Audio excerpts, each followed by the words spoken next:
यह खबर times of India से है।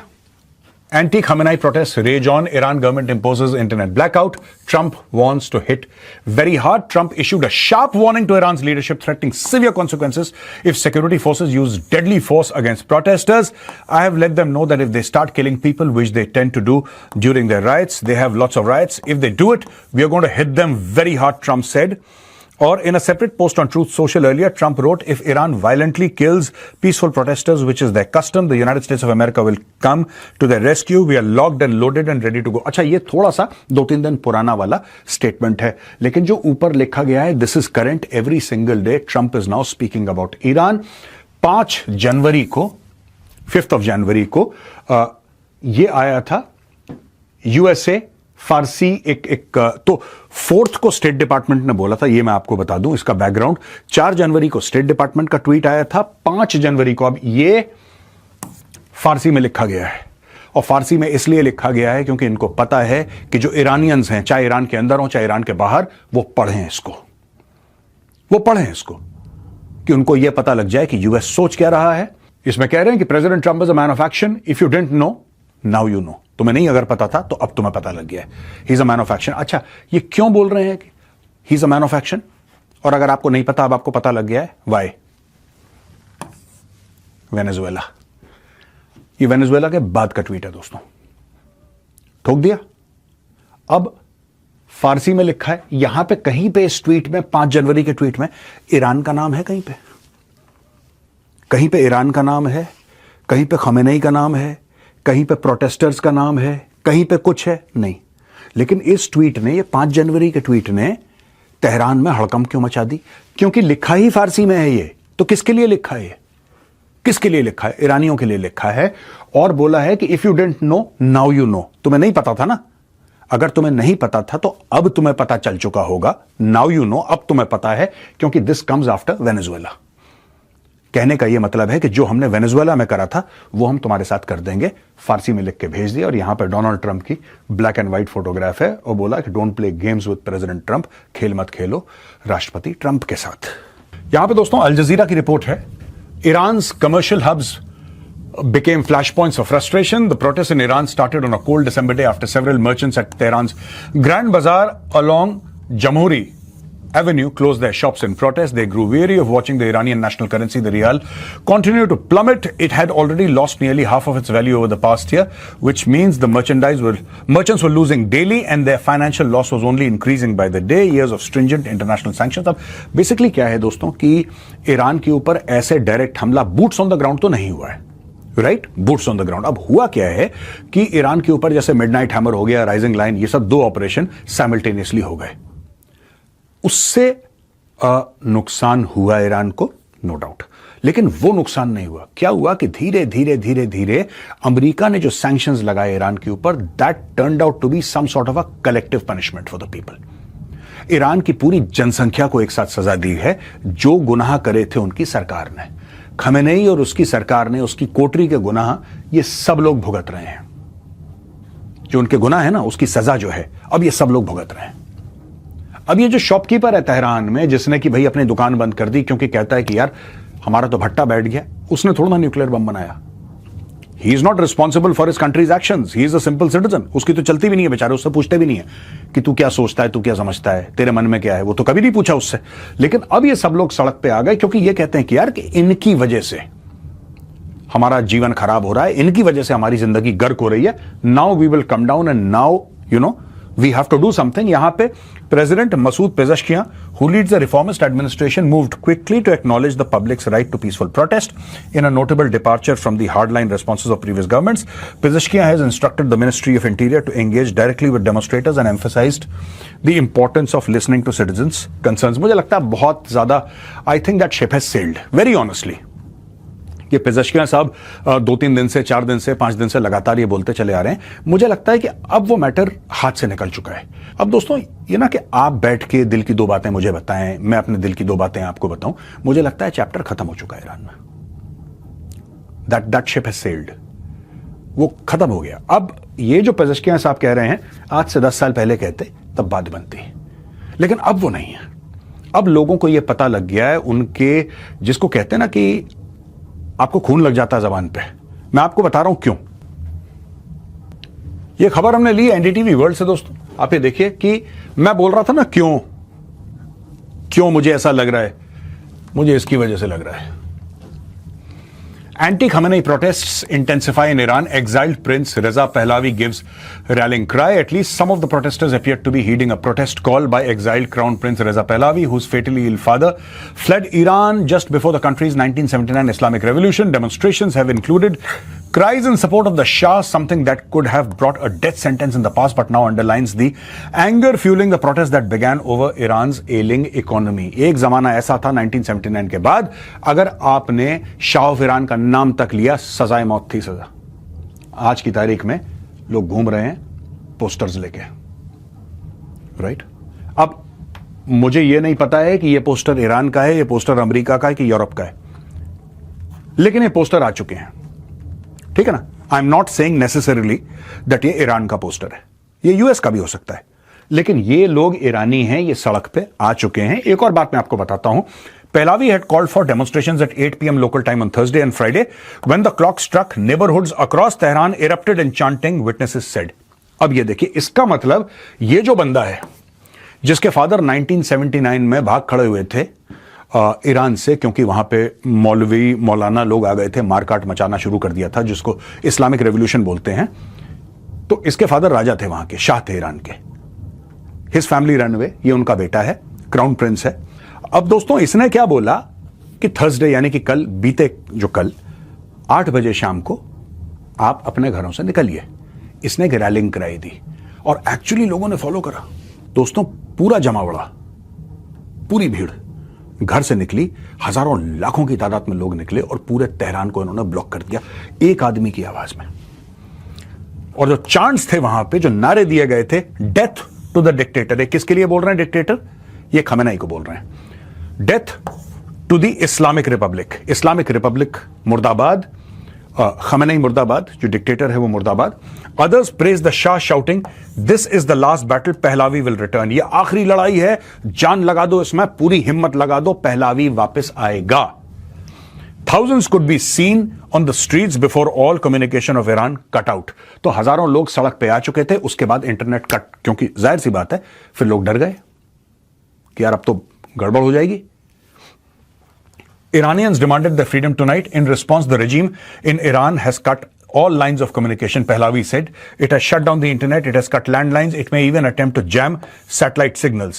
He went on to call for European leaders to join US President Donald Trump in promising to hold the regime to account. I call on them to use all technical, financial and diplomatic resources available to restore communication to the Iranian people so that their voice and their will can be heard and seen. Do not let the voices of my courageous compatriots be silenced. अब ये कह रहा है दोस्तों, किसी भी, मैं आपको एक और एग्जांपल दूंगा। जब भी लोग सड़क पे आते हैं ना, तो उनको एक फिगर चाहिए होता है, उनको एक रैलिंग पॉइंट चाहिए होता है। अब ये रैलिंग पॉइंट जो ईरान में है, ये रजा पहलावी इनका एक रैलिंग पॉइंट बन गया। यानी कि कई ईरानियों की अंडरस्टैंडिंग है कि जब ये इस्लामिक रेजीम ईरान की गिरेगी, जब ये मुल्ला मौलाना मौलवियों की रेजीम गिरेगी वहां पे, तो कुर्सी पे विराजमान होगा रजा पहलावी। ऐसा कई ईरानियों का मानना, मैं ये नहीं कह रहा all of them think like that, but उनका ये मानना है कि ये होगा, राइट? उसी प्रकार से अगर आप देखें बलोचिस्तान में, जो कि पाकिस्तान का ऑक्यूपाइड इलाका है, वहां पे अकबर बुख्ती के मरने के बाद एक वैक्यूम था, कोई फेस नहीं था, कोई भी फेस नहीं था। अच्छा, फेस से सबको डर लगता है। जब किसी भी प्रोटेस्ट या किसी भी मूवमेंट का एक चेहरा कोई निकल के आ जाता है ना सामने, लीडर, उससे लोग बड़ा डरते हैं, क्योंकि then people start having loyalty towards that leader. उसके लिए मरने मारने की बातें करते हैं, किसी भी लिमिट तक जाने की बात करते हैं। लिमिटलेस मतलब कि चलो लिमिट के आगे भी चले गए हम लोग, कुछ भी कर सकते हैं। Now you understand why doctor Mahrang Baloch is in prison. अब आप समझ गए डॉक्टर महरंग बलोच को जेल में क्यों डाला है पाकिस्तानियों ने। इसलिए डाला है क्योंकि शी इज अ फेस, और कोई कारण नहीं है। ये टेररिज्म फेरिज्म सब झूठे चार्जेस हैं। Fact of the matter is Mahrang Baloch is in jail because she is the face. इनको पता है कि अब बलोचों को एक लीडर मिल गया अकबर बुख्ती के बाद। Now they have a leader and people are willing to follow her. इसीलिए डर के मारे पाकिस्तानियों ने महरंग बलोच को जेल में डाल दिया। और यहां पे दोस्तों फर्स्ट पोस्ट रिपोर्ट करता है कि Iran unrest live updates, Pahlavi to meet Trump in Mar-a-Lago next week. Reza Pahlavi is likely to meet US President Donald Trump at Mar-a-Lago next week, according to journalist Laura Loomer. While there is no official confirmation of the meeting yet, Trump and Pahlavi will meet at the Jerusalem prayer breakfast. Trump has backed protesters in Iran once again, saying that there would be consequences for the regime if it killed any protesters, talking about whether he would meet the exiled Prince Pahlavi. Trump said, well, I watched him and he seems like a nice person, but I'm not sure that it would be appropriate at this point to do so as the president. I think that we should let everyone go out there and see who emerges. I'm not sure necessarily that it would be an appropriate thing to do. अच्छा, ये तो Trump ने बोल दिया, ठीक है। अब आप इसको सीरियसली मत लेना, प्लीज आप इसको सीरियसली मत लेना कि अरे डोनाल्ड ट्रंप ने तो ये बोल दिया है कि नहीं, मैं रजा पहलावी से मिलूंगा नहीं, क्योंकि इस वक्त यार एज प्रेसिडेंट अच्छा नहीं लगता रजा पहलावी। अच्छा बेटा, as a president Asim Munir से मिलना अच्छा लगता है तुम्हें? आसिम मुनीर से मिलना अच्छा लगता है? यह बात नहीं है दोस्तों, ये सब झूठी बातें हैं। ट्रंप जो है ना, ये देखना, इसके पास तुरुप का इक्का पड़ा हुआ है। डोनाल्ड ट्रंप ने पहले भी बोला था, ईरानियों को पहले इसने झूठ बोला था ना कि तुम जाओ, तुम कतर में जाके, दोहा में जाके जरा मीटिंग शीटिंग करो इजरायलियों के साथ, संडे को मीटिंग करो, सब ठीक हो जाएगा, don't worry, sort it out. और उसके 24 घंटे पहले बॉम्बिंग शुरू हो गई, राइट? ये आपको पता है ना, राइजिंग लाइन की बात कर रहा हूं मैं। और उसके बाद बोला कि अरे कैसे करा, ये तो नहीं करना चाहिए था इजरायली को।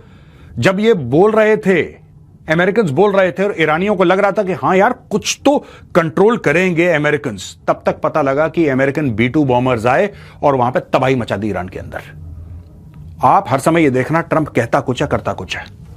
नीचे देखिए, मैं नहीं मिलूंगा, ये पक्का मिलेगा, देख लेना। ये डायरेक्टली मिले, इनडायरेक्टली मिले, ये जरूर मिलेगा रजा पहलावी से।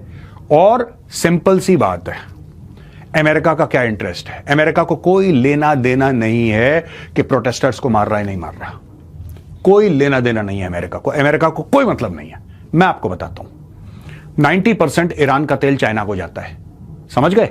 ईरान के ऊपर सैंक्शंस हैं, कोई खरीदता नहीं ईरान से तेल, सिर्फ चाइना खरीद सकता है, क्योंकि चाइना डिफाई करता है अमेरिकन सैंक्शंस, कहता है भाड़ में जाओ, हम तुम्हारी बात नहीं मानते। 90% of Iranian oil goes to China, China खरीदता है। अगर आप ईरान पे कब्जा कर लेंगे या तख्ता पलट कर देंगे, पहली कंडीशन होगी कि चाइना को एक बूंद तेल मत देना। यही खेल वेनेजुएला के साथ हुआ है दोस्तों, सेम थिंग वेनेजुएला के साथ, सेम थिंग। चाइना एडवांस में पैसे दे चुका था, यूएस ने वो भी तेल रोक दिया। अब चाइना रो रहा है, कह रहा है यार हमने तो पैसे दे दिए तुम्हें, हमारा तेल क्यों रोक रहे हो तुम? वहां पे उल्टा ये बोल रहा है कि नहीं नहीं कोई बात नहीं, हमने रोक दिया। वही काम करेगा ईरान के साथ। ये खेल तेल का है और कोई खेल नहीं है, वरना दुनिया में इतनी जगह कलेश हो रहा है, क्यों नहीं जा रहा ट्रंप? इतनी जगह कलेश हो, ये वहीं पे जाएगा जहां पे तेल हो, ये वहीं पे जाएगा जहां पे रेयर अर्थ हो, वहीं पे जाएगा जहां पे 2 रुपए कमा सकता है। यहां पे दोस्तों टाइम्स ऑफ इजराइल की रिपोर्ट है, Iran not seeking war with Israel and US but is ready for it, says Iranian foreign minister amid unrest. Iran does not want a war with Israel और the United States but is ready to fight back if attacked again. Iran foreign minister Abbas Araghchi said Thursday as ongoing demonstrations sparked by economic woes spread across the Islamic Republic and the regime's crackdown on the unrest reportedly grew increasingly bloody। ये Beirut में है। और Araghchi ने बोला है कि Iran is also ready for negotiations with the US over its nuclear program as long as the talks are based on mutual respect rather than dictation by Washington. America and Israel have tested their attack on Iran and this attack and strategy faced extreme failure. Arakchi said that the start of the 2-day visit to Lebanon, if they repeat it, they will face the same results. We are ready for any choice. We don't desire a war, but we are ready for it, Arakchi said. तो ये भी Araghchi भी यहां पे डायलॉगबाजी अपनी कर रहा है। फैक्ट ये है कि अगर 7-8 दिन की लड़ाई हो गई, 10 दिन की लड़ाई हो गई और सिर्फ एयर की लड़ाई हुई, एयर और साइबर की लड़ाई हुई, तख्ता पलट हो जाएगा ईरान में दोस्तों, क्योंकि अब ईरानी प्रोटेस्टर्स इस लेवल पे आ चुके हैं, वो कहना छोड़ेंगे नहीं। अब क्योंकि मामला इतना गर्म हो चुका है, यूएस, इजराइल, ईरान, ये पूरा का पूरा मैटर जो है वेनेजुएला के बाद खास तौर से, तो लोग छोटी छोटी चीजों में कई चीजें रीड करने की कोशिश कर रहे हैं दोस्तों। अभी लेटेस्ट खबर है द वीक से, यह बता रहा है कि Is Iran the target? US Special Ops spotted training in the UK airbase. UK के एयरबेस पे US Special Ops वाले आ चुके हैं, कई सारे हवाई जहाज आए हैं। 2 days after multiple US military planes, including a C-17 Globemaster III, were seen landing at UK bases, the American Special Operations soldiers were seen carrying out a fast rope and rescue exercise from CV-22B tilt rotor Osprey aircraft. Osprey, वो it has those propellers and उल्टे सीधे ऐसे चला जाता है, वो बड़ा एक weird सा aircraft है Osprey. Crack soldiers were seen rappelling from the aircraft at RAF Fairford and RAF Mildenhall, key UK bases for the US Air Force, hinting that the Americans could be prepping for another mission. According to the Times, at least 14 C-17 Globemaster transport. 14 by 14. So this is some serious kit which has come in here. 14 C-17 Globemaster transport aircraft and 2 heavily armed AC-130J Ghost Rider gunships landed at the 3 RAF bases in Suffolk and Gloucestershire since Saturday. अब ये video है, footage है, ये सारी की सारी जो चीजें वहां पे आई हैं, लेकिन वो बोल रहा है कि however Ospreys left Fairford on Wednesday morning and have gone dark on flight trackers. According to the Times, the last time such a military buildup was seen was in June 2025 when the US military bombed multiple nuclear sites across Iran. तो फिर से वही चीज, लोगों का कहना है, ये अभी र्यूमर मॉन्गरिंग चल रही है, सोशल मीडिया पे रिपोर्टिंग चल रही है, वीक ने कवर करा है और ये बात बिल्कुल सच है। दो बातें इसमें, क्या हुआ है? पहली चीज, स्पेशल फोर्सेस आई हैं, इतने लॉजिस्टिक्स का मामला हुआ है, गनशिप्स आए हैं, सोल्जर्स आए हैं और दुनिया भर की चीजें यहां पे हुई हैं, ये बात सच है। ये क्यों आए हैं? ये अज्यूम करा जा रहा है कि ईरान के लिए आए हैं, ये अजम्पशन पे बेस्ड है। लेकिन ये भी कह रहे हैं कि जब पिछली बार ऐसा हुआ था, यहां पे पिछली बार जब हुआ था वो तब हुआ था जब जून 2025 में ईरान के ऊपर इन्होंने गुड नाइट बोल दिया था। तो दोस्तों ये कह रहे हैं कि साहब यहां पे देखिए सर, ये फ्लाइट रेडार 24 से ले रखा है, पूरा का पूरा, कहां पे मूव कर रहे हैं, क्या कर रहे हैं, राइट। ये देखिए यूएई, ये बंदर अब्बास है, ये पूरा ईरान वाला इलाका है दोस्तों, ये ऊपर से ये पूरा ईरान है। ये इस साइड आपका पाकिस्तान है, ये पूरा ईरान है। ये बंदर अब्बास पोर्ट है। इधर अगर आप नीचे जाएंगे थोड़ा सा, इसके राइट हैंड साइड में जाएंगे, यानी कि इसमें ईस्ट में जाएंगे तो आपको चाबहार दिख जाएगा। तो ये पूरा का पूरा इलाका दिखा है किस तरीके से, क्योंकि यहां पे ना मैं आपको बताता हूं, इनके बेसिस हैं, आपके कतर में बेसिस हैं अमेरिकन के, इनके जिबूटी में बेसिस हैं, इस इलाके में इनके 8-10 बड़े बड़े बेसिस हैं। तो अगर अमेरिकन चाहें तो चारों तरफ से अटैक कर सकते हैं। लेकिन जो स्पेशल फोर्सेस आई हैं यहां पे, because they are putting troops on the ground, मुझे ऐसा लग रहा है, अगर ये बात सच है तो फिर मुझे लग रहा है कि they are putting troops on the ground, क्योंकि they put troops on the ground in Venezuela also.